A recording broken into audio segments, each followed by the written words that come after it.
நண்பர்கள் அனைவருக்கும் வணக்கம். வாங்க கனவு தேசத்தில் பயணிக்கலாம். கனவு தேசத்தில் உங்களுடன் பயணிக்கும் நான் ராஜ்குமார்.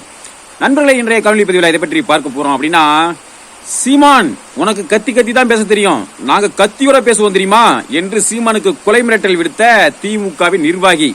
அந்த திமுக நிர்வாகிக்கு தம்பியின் சில கேள்விகள், இதை பற்றி தான் இந்த காணொலியில் பார்க்க போறோம். வாங்க காணொலிக்குள்ள போலாம். நண்பர்களே, அதுக்கு முன்னே காலையிலிருந்து விடாது பெய்யும் அடைமழை, அதனால வேற எந்த ஒரு வேலையும் இல்லை. காலையில சாப்பாடு சாப்பிட்டாச்சு. அதுக்கப்புறம் இப்ப இந்த கொட்டாயில வந்து உட்காந்து காலையில ஒரு காணொலி பதிவு பண்ணேன். இப்ப மதியானம் அது பதிவேற்றம் பண்ணேன்.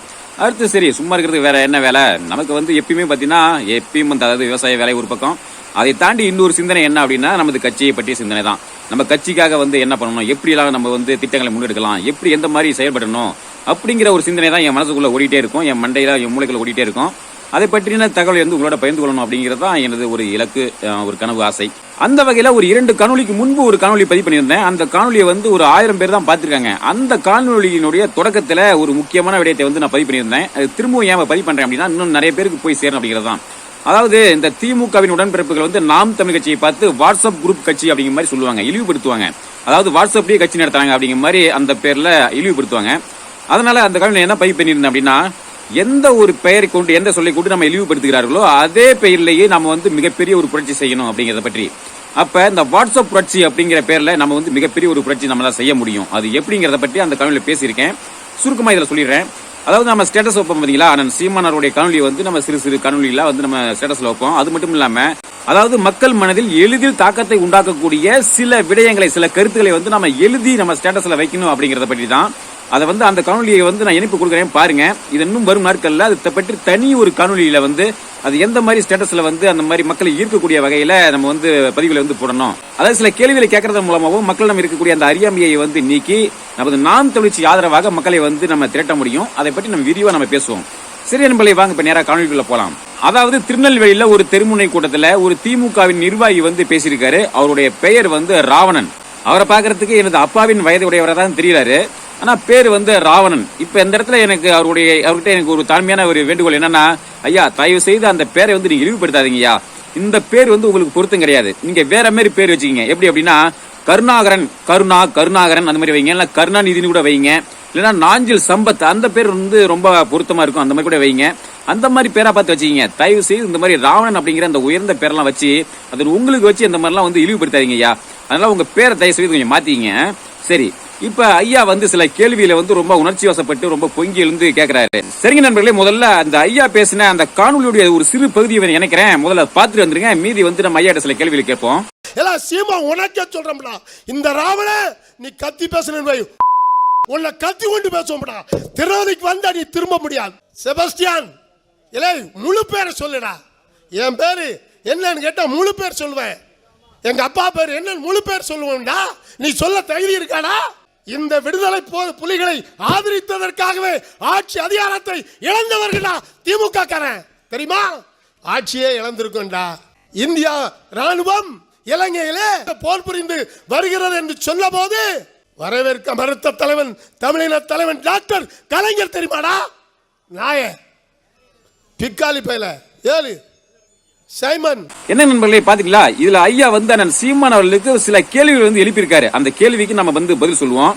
அதாவது அவர் கொலை மிரட்டல் வர்றதை பத்தி நம்ம சொல்லணும் அப்படின்னா, எத்தனையோ பேர் அண்ணன் சீமான் அவர்களுக்கு வந்து கொலை மிரட்டல் வந்து விடுத்திருக்காங்க. நீ வந்து என் பகுதிக்கு வா, வந்து நீ வந்து பாரு, நான் என்ன பண்றேன் பாரு அப்படிங்கிற மாதிரி பல பேர் வந்து மிரட்டல் விடுத்திருக்காங்க. ஆனா அதுக்கப்புறம் அந்த பகுதிக்கு அண்ணன் சீமான் அவர்கள் போகும்போதெல்லாம் அந்த கொலை மிரட்டல் விடுத்தவர்கள் எல்லாம் நீ வந்து பாரு, என்ன பண்றேன் பாரு அப்படிங்கிற மாதிரி மிரட்டல் விடுத்தவர்கள் எல்லாம் அவங்க தான் வந்து ஆளை காணாம போயிட்டு எங்கேயோ முட்டு சந்தில போய் காணாம போயிடுவாங்க.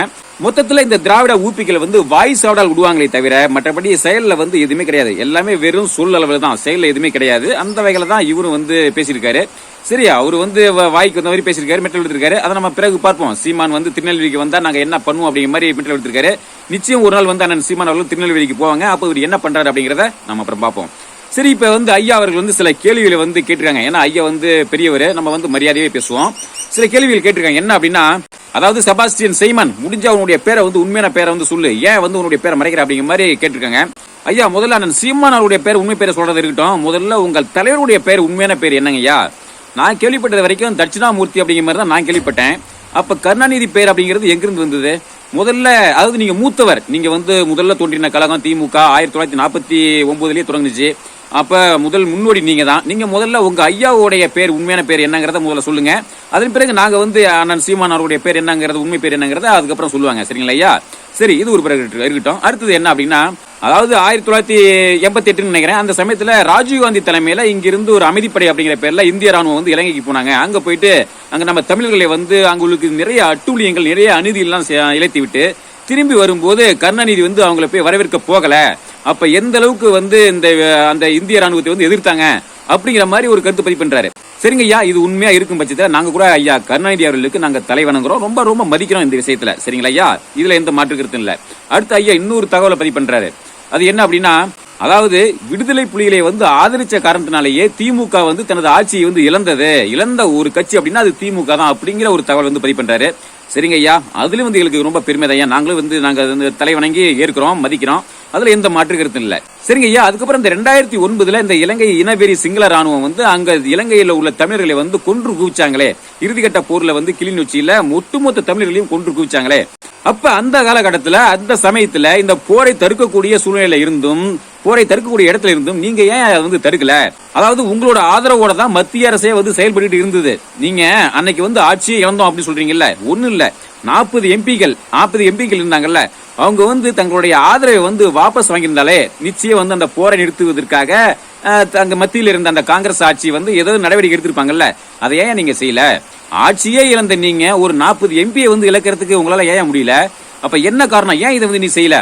அப்ப என்னமோ ஒரு 2 மணி நேரம் வந்து உண்ணாவிரதம் இருந்தேன்னு சொல்லிட்டு உங்க தலைவர் வந்து ஒரு நாடகம் நடிச்சாரு பாருங்க. ஒரு காலை உணவுக்கும் மதிய உணவுக்கும் இடைப்பட்ட ஒரு 2 மணி நேரம் வந்து உண்ணாவிரத நாடகம் இருந்தீங்கல்ல, இது எந்த அளவுக்கு ஒரு மோசடி அப்படிங்கறத கொஞ்சம் நினைச்சு பாருங்க ஐயா. ஐயா, உங்க உடம்புல அந்த தமிழ் ரத்தம் தானே ஓடுது.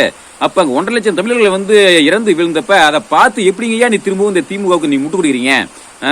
கொஞ்சம் மனசாட்சியோட கொஞ்சம் பேசுங்க ஐயா. அப்புறம் என்னங்க சொல்றீங்க, கருணாநிதி வந்து தமிழின தலைவர், இதுன்னு எவ்வளவு நாளைக்கு இந்த வார்த்தையை சொல்லிட்டு நீங்க வந்து முட்டாளாக்கிட்டு இருப்பீங்க? அதான் 2009 ஈழப்படுகொலைக்கு பிறகு கருணாநிதி யார், அவருடைய வரலாறு என்ன, அவருடைய பூர்வீகம் என்ன அப்படிங்கிறது இன்னைக்கு ஒட்டுமொத்த தமிழர்களும் நிறைய பேர், அதை உங்களுக்கு வந்து தெரியுமோ தெரியாதா தெரியல, எங்களை போன்ற பல உணர்வுள்ள தமிழர்களுக்கு வந்து நாங்க தெரிஞ்சுக்கிட்டோம் அவர் யார் அப்படிங்கறத. இன்னும் எவ்வளவு நாளைக்கு தான் கருணாநிதி வந்து தமிழின தலைவர் அப்படிங்கிற பொய்ய ஊட்டிட்டே இருப்பீங்க? இதை நீங்க வேணுமா நம்புங்க. இது தெரிஞ்சுக்கிட்டு நீங்க வந்து ஏதோ ஒரு பதவிக்காக, ஏதோ பணத்துக்காக நீங்க வந்து நம்புங்க, நம்பாம போங்க, அது உங்களுடைய இஷ்டம். ஆனா நாங்க நம்புங்கிற அவசியம் கிடையாது. கருணாநிதி யாரு, அவருடைய பூர்வீகம் என்ன அப்படிங்கிறது எங்களுக்கு தெரியும்.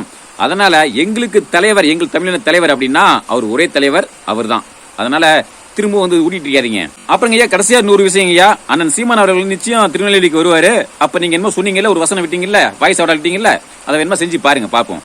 சரிங்க நண்பர்களே, இந்த அடைமலைக்கு நடுவிலும் இந்த ஒரு தகவலை வந்து உங்களோட பகிர்ந்து கொள்ளதான் இந்த காணொலி. மீண்டும் அடுத்த ஒரு காணொலி சந்திப்போம். நன்றி, வணக்கம்.